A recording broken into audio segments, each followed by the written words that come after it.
Hello, everyone. I'm Michael Serapio. Well, Canada does have a bad track record when it comes to military procurement, unable, it seems, to get the right equipment on time or on budget. But with the federal government now ramping up NATO spending and prioritizing Arctic security, the Carney government is aiming to change things, announcing a new government entity today, one that will oversee major military purchases. It is called the Defence Investment Agency, and it will be overseen by the Secretary of State for Defence Procurement, who joins us now. Stephen Fuhr, thank you for being here. My pleasure. Thanks for having me on the program. So listen, by the way, anytime. So this new agency, and I'm paraphrasing you here, you say it's going to streamline the procurement or acquisition of military assets, but I do wonder at what speed? How much quicker will this process be if you're having to establish a whole new process to begin with?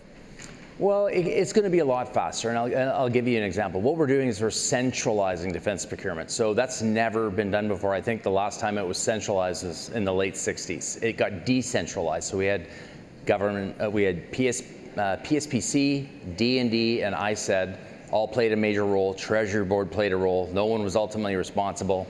There was duplication of effort, I'm very certain. There was fragmented oversight. And any attempts to change it since the late 60s never consolidated it back to a central location.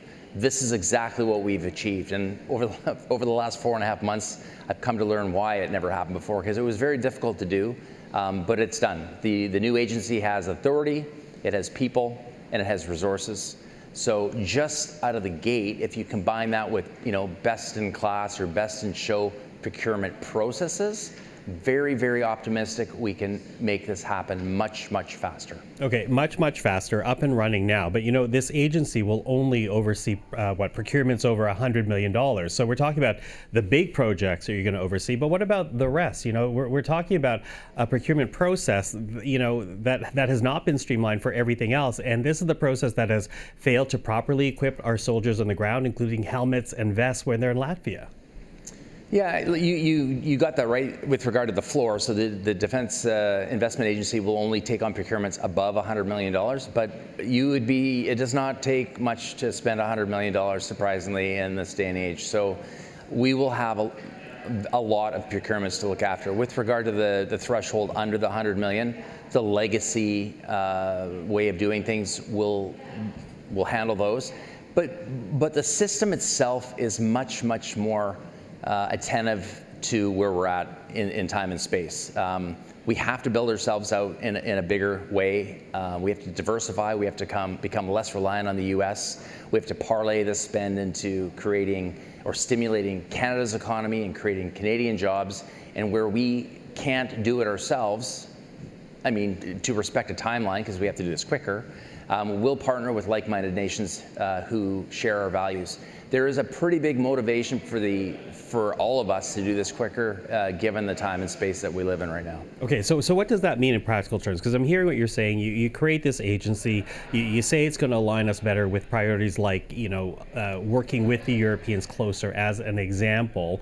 How quickly will we see things? Does that mean that in the next month you're going to announce a bunch of purchases from the EU that will get us quicker on the track to defending this country? Well, I'll give you one example of something we've already done and I was involved in before this agency was stood up, is submarines. That will more likely than not, if we get all 12 subs, because it's up to 12, but if we purchased all 12 submarines, if you add the costs of that into infrastructure on both coasts, that may turn out to be the biggest military procurement we ever do as Canadians. That process was a down select from, I think there was 24 responses to an RFI, and we down selected 2 subs that met the high level mandatory requirements of the Navy. Now we're just talking about how much it's going to cost, how quickly it can be delivered, and what are who can deliver the best economic benefits to Canada. And that will be everything from what can Canadian industry participate in building the submarine. We're going to keep it as it is coming off the production line. We don't want to Canadianize it, but is there machining opportunities? Is there CAE builds in Canada builds simulators, and they're the best in the world at it. So those are the types of things that we could probably be involved with the sub itself. But is there other government-to-government things that either Canada and South Korea or Canada and Germany could work together on, auto, other things? that we can work together on to stimulate our economy. It's very, very important that we do this. Let me jump in on that, though, because, you know, if that was achieved before this agency, how does the agency make it better? The agency was involved in helping to make the decision to down select to the 2 subs. That in itself probably shaved a year off this. Oh, there's other ways this could have been done. But our little agency was in the background talking to the people that were going through the returns to the RFI, and we had input, and we were insisting on, let's just pick the 2 that meet the needs of the Navy and get on with running them off against each other to see who can deliver the best benefits to Canada. Okay, so the agency was working in the background even before today's announcement? Yeah, absolutely. I mean, it took time to get people and resources and the paperwork, but and I wanted to get up and running day one, so it's not like files. I'm not familiar. I've been taking briefings. I've been visiting industry. There's a whole host of things that I've been doing. It's been 5 months prior to today when we announced officially the agency. Okay. So, let me pick up on another point that you said then, because you do mention the United States. Where does the U.S. fit in here? And is there a potential political pitfall for you in that Washington may not be happy about Canada talking about diversifying sources?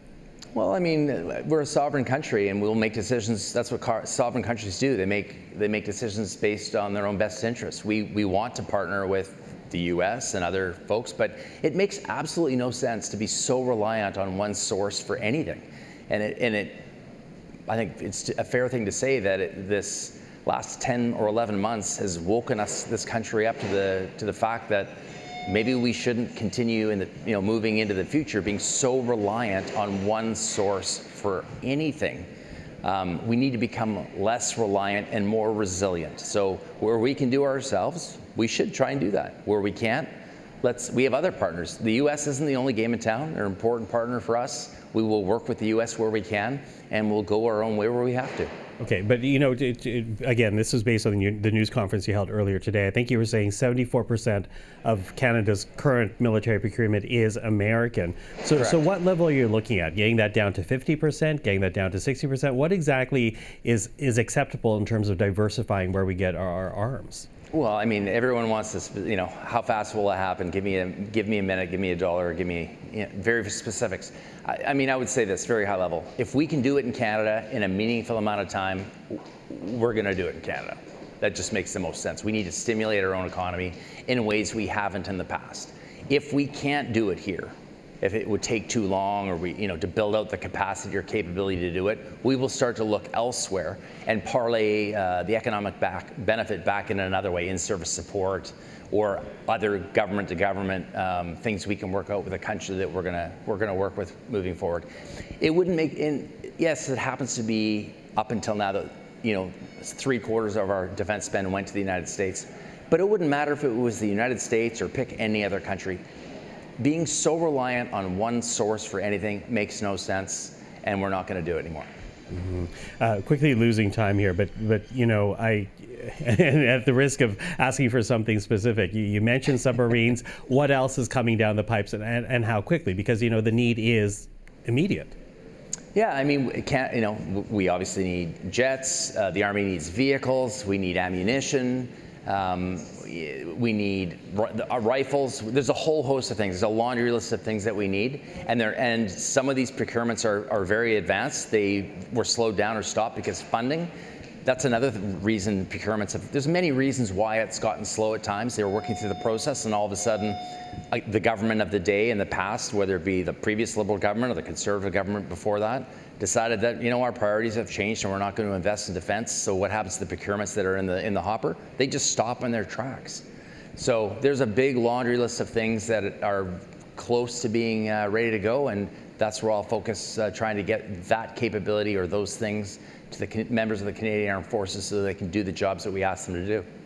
Okay, well, I look forward to our next conversation. As I said earlier, you're welcome anytime, Stephen Fuhr. Thank you for that.